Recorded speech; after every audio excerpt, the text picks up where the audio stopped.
This program contains subject matter, language, and descriptions of sexual violence that may be disturbing to some viewers. Viewer discretion is advised.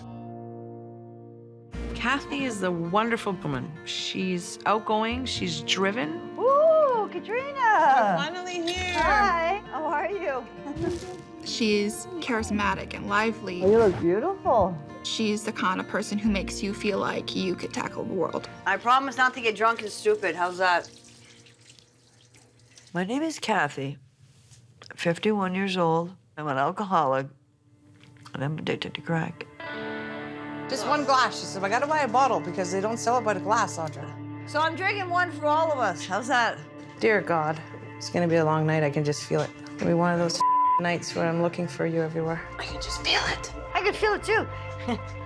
I used to be sweet before this whole began. Now I look at the ground, I'm ashamed of who I am. I want to walk with pride.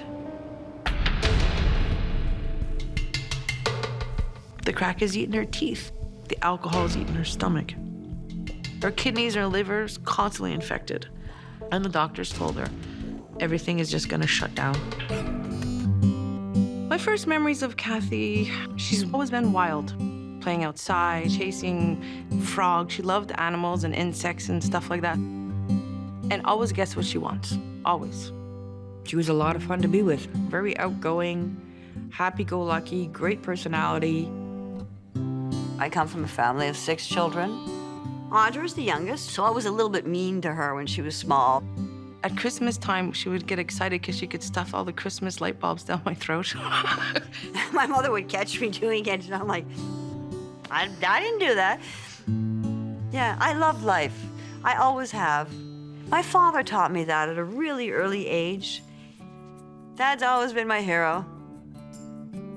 I used to love the way he smelled. He was a roofer, and he always smelled of tar. I mean, to most people, that's a yucky smell. To me, that's my father. You know, it's the smell of love. My dad was a very sweet man, but unfortunately was an alcoholic. They say he used to beat Mom all the time. She would go to bingo probably 3-4 nights a week. We were being brought up by babysitters and fast food because the parents were never around.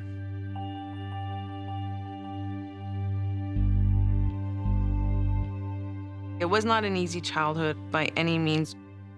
And then when we didn't think things could be worse, it got worse.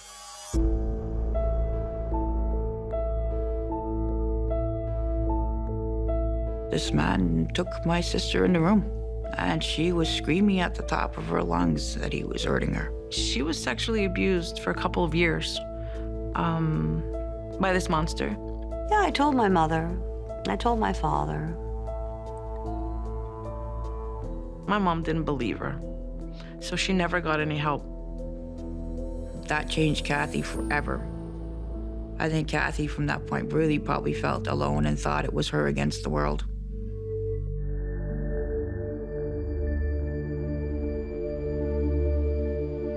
You learn very early how to survive on the streets.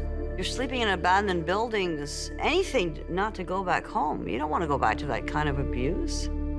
Her first serious relationship, unfortunately, got her pregnant. And she was 15 years old. She gave birth to twins. 2 beautiful boys. She loved them. She loved them so much. And then no child support from the dad. Financially, she couldn't do it. I raised them to a certain point, and then their father took them by the time they were 5. He took them in with the help of his mother, the twin boys' grandmother.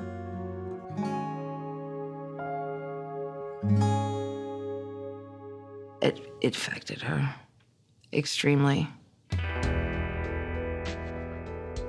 She drank a lot to forget a lot of things that were on her mind that stressed her out. Then is when she started to party like crazy. I think she started the drinking all the time. She would definitely take it to a next level when it came to drinking, but she did waitressing and other jobs and saved her money. She's always been the girl that always had money for herself, always worked hard. I backed off from the drinking, and then I turned my addiction towards working, so I became a workaholic.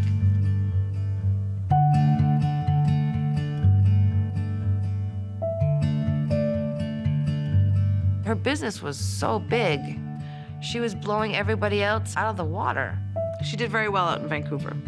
Her success was astonishing. She was very close to being a self-made millionaire. Kathy knows how to make a lot of money. She always did. And I met a wonderful man. He was like my father.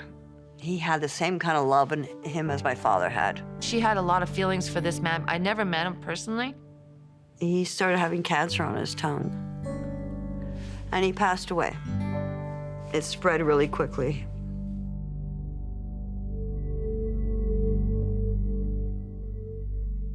When he died, it took a big piece away from me. She kept on calling home, telling us she was sick. We didn't know this whole time she wasn't sick. She was abusing crack cocaine. I started smoking crack in BC. It was starting to become a little bit of a habit, so I said, you know what? I gotta go home. Family met me at the airport with balloons. They were also happy to see me. I was so happy to see them. I bought a house, and I decided to start another business because I was generally bored. For a while, she was doing really good. She was happy to see everybody and, you know, getting her business established again and working hard. And she would keep trying, you know, but she would keep having slips. And the more often it happened, and these slips became bigger and longer.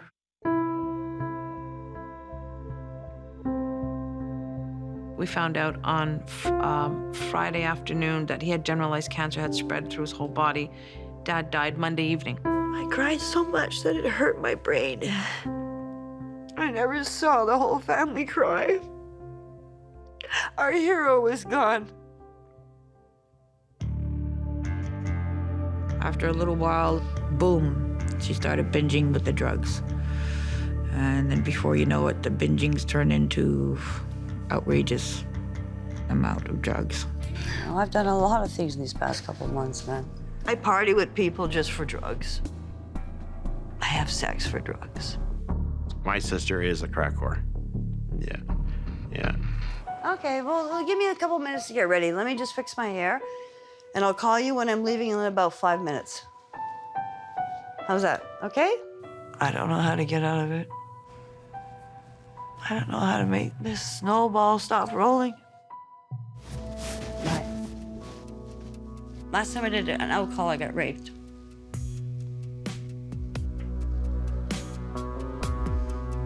So, she's checking up on me. She went out on an out call. He beat her and he raped her. She somehow managed to grab her cell phone, and then she texted me, "Help me." So I called the police.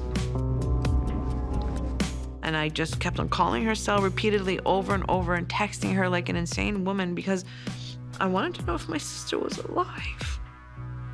Based on what she tells Audra, I would say that Kathy is probably raped on an average of, I don't think it's excessive to say once a week. Hey. Hey, Kat. Hey, sis. Hey. Hey, bro. Hi, Kat. It's gonna be okay. It's gonna be okay, Kat. You wanna come sit down? Let's get the hair out of here. There you go. I'm here today to let you know I love you so very much, and you know that. I'm so scared that you're gonna die. And I want to celebrate your life rather than mourning your death.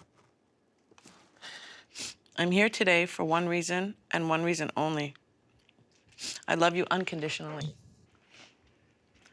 The things I have watched you go through since your addictions are now etched in my heart and my mind forever. I can no longer endure them, sis. I love you, sissy, so much.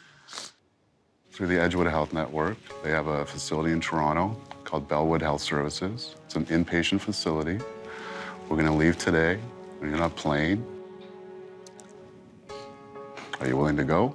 For the sake of your siblings, for the sake of your nieces, but more importantly, for the sake of yourself? If I go anywhere, I want to get stoned first. We're not gonna get stoned. Huh? We're not gonna get stoned. Can I just go outside and have a smoke and think about this? Why don't you and I go have a smoke? Is that cool? Shall we? We'll go with it. It's okay.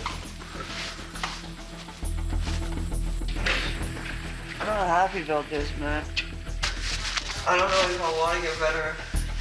I don't know, guys. I don't know if she's gonna go today now. I thought this whole I know. time for sure she was gonna go now. Doesn't look like she's going. No, I don't think she's gonna go. I can't just do it like that. You can. I can't. You can. No, I can't. Yes, you can. I will be with you. I will talk you through it. We will get through it.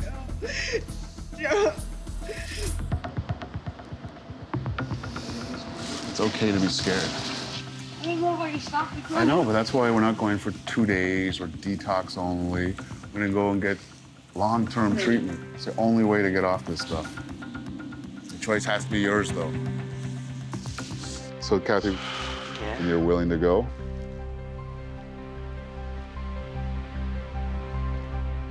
You gonna go? I'll go. Yeah. Yeah. Yeah.